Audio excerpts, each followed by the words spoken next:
મારું નામ નકુમ નરેશ મોહનભાઈ છે અને ખંભાળિયા ધરમપુરનો રહેવાસી છું. હકીકત મારી જગ્યા અહીંયા મંડલિયા શેણમાં આવેલ છે. તો મારી જગ્યા આ બાજુનું 38 નંબર મંડલિયા શેણનું સર્વે નંબર એમાં 26 ગુઠા જગ્યા કપાઈ ગઈ છે અને આ બાજુનો 37 નંબર જે સર્વે નંબર છે એને હકીકતે નોટિસ નથી આપી, એની જગ્યામાંથી લાઈન જાય છે. તો એનું યોગ્ય કરવા વિનંતી. દ્વારકા જિલ્લામાં GSPL નામની કંપની જે ગેસની પાઇપલાઇન કાઢે છે, આ ગેસની પાઇપલાઇનમાં જે જાહેરનામું હોવું જોઈએ એ 6-1નું જાહેરનામું હોય કે 3-1નું જાહેરનામું હોય, એમાં જે ખેડૂતોના ખરેખર ખેતરમાંથી ગેસ પાઇપલાઇન નીકળવાની છે એવા કેટલાક ખેડૂતોના સર્વે નંબર જાહેરનામામાં ઉલ્લેખ જ નથી.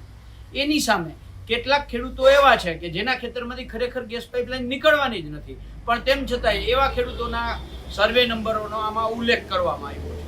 જાહેર જન સુનાવણી જે કરવાની હોય એ કરવામાં આવી નથી. પર્યાવરણીય જે કંઈ સર્ટિફિકેટો એમને લેવાના હોય એ ખેડૂતો માંગે છે તો એમને આપવામાં આવતા નથી. એવી જ રીતે આખી જે ગેસ પાઇપલાઇન દ્વારકા જિલ્લાના 29 ગામોમાંથી નીકળે છે એમાં આખો એક ખનીજવાળો વિસ્તાર આવે છે, બોક્સાઇટ ગ્રસ્ત વિસ્તાર આવે છે. એ ખેડૂતને એ બોક્સાઇટવાળા ખેતરમાં જો લીઝ મૂકવી હોય તો આ ગેસ પાઇપલાઇન નીકળ્યા પછી ભવિષ્યમાં એ લીઝ પણ મૂકી શકવાનો નથી. વચ્ચે ક્યાંક પક્ષી અભયારણ્ય આવે છે, ક્યાંક ઇકો સેન્સિટિવ ઝોનવાળો વિસ્તાર આવે છે. એટલે આવી તમામ બાબતો હોવા છતાં આ કંપની છે એ નિયમોનું ક્યાંક ને ક્યાંક ઉલ્લંઘન કરતી હોય એવો ખેડૂતોનો આક્ષેપ છે. અને એ આક્ષેપો સાથે આજે દ્વારકા જિલ્લાના ખેડૂતોએ પોતાના ખેતરમાં બેનર લગાવી અને એક વિરોધાત્મક કાર્યક્રમ કરી અને સરકારની આંખ ઉઘાડવાનો ક્યાંક પ્રયત્ન કર્યો છે. હું મંડલિયા સિંહનો ખાતેદાર ખેડૂત છું ને આજ રોજ અમારા બધા ખેડૂતે બધાની વાડીની અંદરમાં પોસ્ટર લગાવ્યા છે.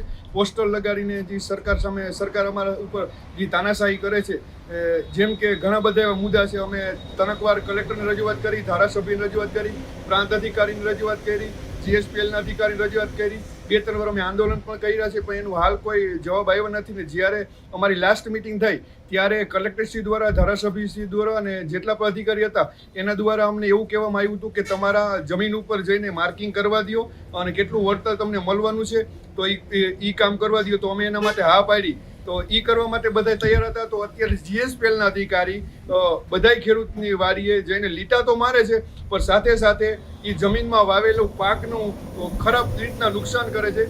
જેમ કે JCBના પટ્ટા મારીને 20 મીટરનો રસ્તો છે એ એકદમ ચોખ્ખો કરી નાખે છે. માંડવીમાં ગારો હોય, પાણી વારેલું હોય, કોઈ પણ જાતનો પ્રકાર હોય એ ઉખેડીને નાખી દે છે. એટલે ક્યાંક ને ક્યાંક GSPLના અધિકારી જે સરકારશ્રીએ કીધેલું છે એનું પાલન કરતા નથી.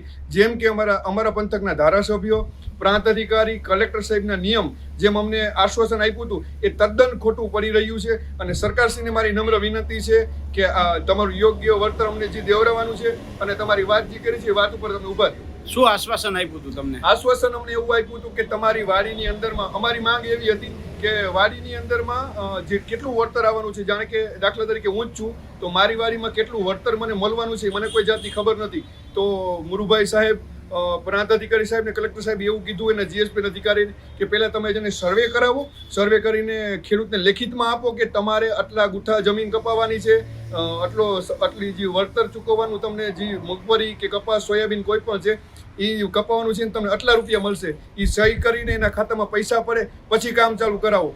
પણ ક્યાંક ને ક્યાંક ધારાસભ્યશ્રી, કલેક્ટરશ્રી, પ્રાંતશ્રી થોડી ભૂલ કરી રહ્યા છે. કામ હજી એનું જગ્યા ઉપર ચાલુ જ છે ને એ આપ જોઈ શકો છો.